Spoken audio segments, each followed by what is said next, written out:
Ang Ginoo manaa kaninyo. Manausab kaninyo. Pagbasa gikan sa Santos nga Ebanghelyo sumala ni Juan. Himayaw ni ka. Sa pagkasunod adlaw didto na usab si Juan uban sa duha niya katinun-an. Ug sa pagkakita niya kang Hesus nga milabay, miingon siya, anaa ang nating karnero sa Dios.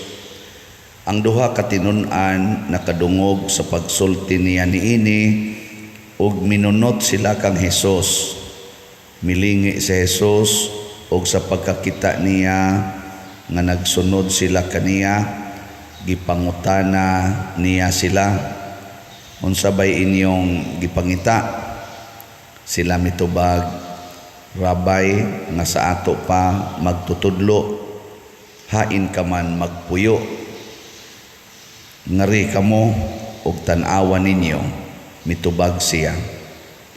Busa mikuyog sila kaniya ug nakita nila ang iyang gipuy-an ug nagpabilin sila uban kaniya niadtong adlaw, mga alas 4 kadto sa hapon.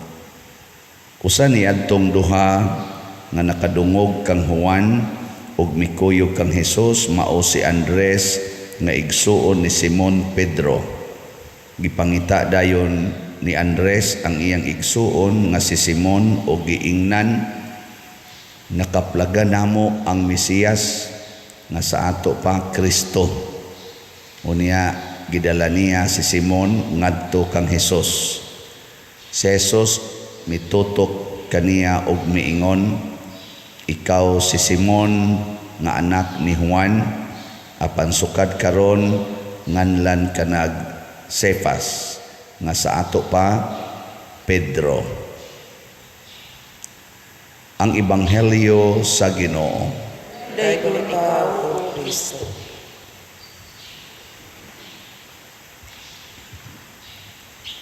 Kadaghan na gyud ko nakadungog anang istorya, labi na gyud sa mga dili Katoliko nga moingon ang buhat dili makaluwas, ang ato ra gyung pagtuo o pagdawat ni Kristo. Tuo mo ana dili. Ang buhat nato dili makaluwas, ang ato ra gyung pagtuo o pagdawat ni Kristo mo'y makaluwas. So nag-ingon nimo, mituo na ako sa Ginoo, awa na, luwas na ka. Pero magsigi kag binuotan, magsigi kag pasaylo, magsigi kag buhat o panghatag sa imong isig katao, magsigi kag ampo, bisag mo baga pa na imong tuhod o linuhod, sige kag simba, magsigig misa, kining tanan way kapuslanan. Tinuod dili. Mamoy siguro. Karon giklaro na gyud diri sa atong unang pagbasa nga duna di ay duha ka matang sa buhat dinhis kalibutan, ang pagbuhat og maayo ug ang pagbuhat og sala. Ang anak sa Ginoo matud pa diri nagbuhat sa mga buhat sa Dios. Ang anak sa yawa nagbuhat sa mga buhat sa yawa. Sa ato pa, ang atong buhat makapahimo natong anak bata sa Dios or anak bata sa yawa. Gilingi anay mong tupad na kumusta man ang imong mga buhat ron. Dios nun o yawanon. So klaro kaayo nga matod pa diri ang tanan nga nagbuhat og sala iya sa yawa. Muna ang wala magbuhat sa matarong o wala mahigugma sa iyang isig katao, dili anak sa Dios, matod pa sa ending sa atong pagbasa.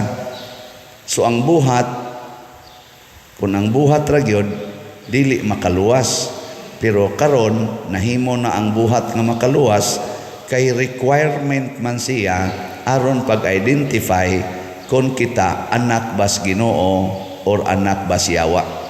Mao na siya naka. So, og anak nakas Ginoo, aluwas.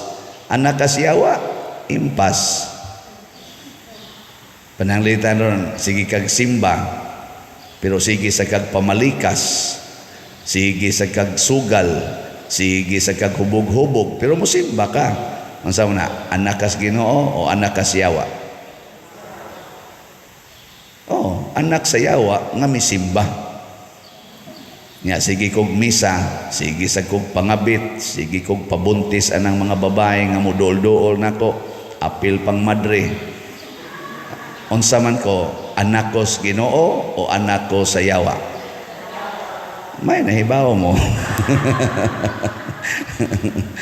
Na siya.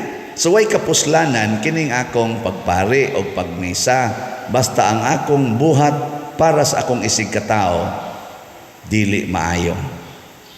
Muna ang mo-identify nga buhat ang atong gibuhat para sa atong isig katao. Muna diri sa atong ebanghelyo, pagsunod nila ni Kristo sa Lord, asa man ka nagpuyo? Siya nga rin, sunod. Gipapuyo gyud sila ni Kristo o gipakuyog gyud sila ni Kristo aron tudluan sila mga buhat nga Dios nun. Nya ningon din si Kristo, ang mosunod kanako mubiya gyud sa iyang ginikanan, sa iyang asawa, sa iyang bana, sa iyang mga anak, sa iyang balay o sa iyang kaugalingon. Mubiya gyud. Ngano man kay kining atong kaugalingon, kanang imong bana, imong asawa, imong ginikanan, dunay posibilidad nga di na sila ganahan nga mobuhat sa buhat sa Ginoo. So kung musunod ka anak nila ug di ka mubiya, basig mahimo kang anak sa yawa. Kumusta marong inyong mga bana kabong mga asawa din unsa man, anak sa Ginoo o anak sa yawa?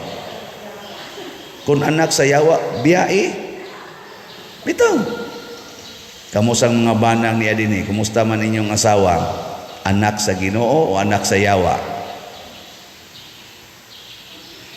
Wa mo tingog. Og anak ganis yawa, biyai. Oh. Kumusta mang inyong pare din anak sa yawa o anak sa Ginoo? Kung anak sa yawa, biyai. Kumusta man ning atong pagpamaligyag slat? Buhat ni sa yawa o buhat ni sa Ginoo? Kung buhat sa Ginoo, palit. Palit ng slat. Kasimple ra ana analyson. Nya unsaon man pagbiya sa atong isig katao? Ang unang himuon, kay kita ra basad usahay nga biyaan ka pa divorce. Dili di na mao'y pagbiya. Ang pagbiya, ang una mao kini. Sa imong pagpakigrelasyon anang tawhana, ayaw sunda ang iyang pulong. Sunda ang pulong sa Ginoo, ang sugo sa Ginoo. Ingnon karos imong bana ay simba gani ka kulatahon ti ka. Ay nayawaan man imong bana. Musimba ka dili. Ha? Isip simba gani ka bunog ka na kung panuwaya ka. Ay unsa man? Musimba dili. Simba. Mao tanaw ni guli nimo lagom din ang naong nimo. Mao na gitawag og pagbiya sa imong bana. Di lagom na kay kagnaong. Ingnon na kas imong ginikanan, buwag gina. Animal na tawhana, kami din wa magani ka namo patugdunig langaw, wa magi ka namo patugdunig lamok. Siya na nimo kulata nimo. Unsa koy katungodan na niya? Ikihana. Ni ang Ginoo nag-ingon, pasaylo alag kapituan kapito. Hay may mo sundon. Ang imong ginikanan o ang Ginoo nga nag-ingon pasaylo alang. Pasaylo mao na ikaugma lubo ng imong hipon. Di jud ka maminaw sa imong ginikanan. Nya mo imong ginikanan, nabunog da ka. Tubagal imong ginikanan, wa gyud mo maghimo ani akong naong. Ang Ginoo mo'y naghimo ani. Kaning akong ngipon wa gyud mo kapatubo ani. Ang Ginoo mo'y nagpatubo ani. So karon kay nangabunog ni tungod sa akong pagsunod sa Ginoo, nangalubo ni akong ngipon tungod sa pagsunod nako sa Ginoo, ako nang kalipay. Ha? Ningon din na imong mama, sana all. Sana all. Ninduta ka, no? Mana mo? Mo na inyong buhaton or magpahaba din mo sa imong mama, magpapa, mama, ikulata ko. Adto dayon mo sa, ang sa tawagan na, korte, kiha dayon, to dayon sa barangay. Ayaw, oy, huwatalan kay, maabot ra yung panahon nga mubiya ka ng inyong balay kung isod na kaglungon. Kay mao man ay saad dito sa simbahan ni Mos Ginoo, till death do us part. Don't worry, labi ang imong bana hysterical na kayo, kanang sigihan na jud kag kulata, di jud ka magdugay. Layo ra nimo usa ka tuig, lungon na ang imong higdaan. Pero inig human nimong higda sa lungon, sama ni Kristo nga gilansang sa krus o gilubong, ikaw sad mabanhaw sa kinabuhing way katapusan. Kay anak bang ka sa Dios, di man ka anak sa yawa. Sige, lingian na yung tupad. Ing na, so good karon, pakamatyan ti ka. Sige, ing na. Ing na tupad ba? Ing na, so good karon, pakamatyan ti ka. Nawa man kayo mumulingi, mga yawan on mong dagko. Sige na, nindog na ta.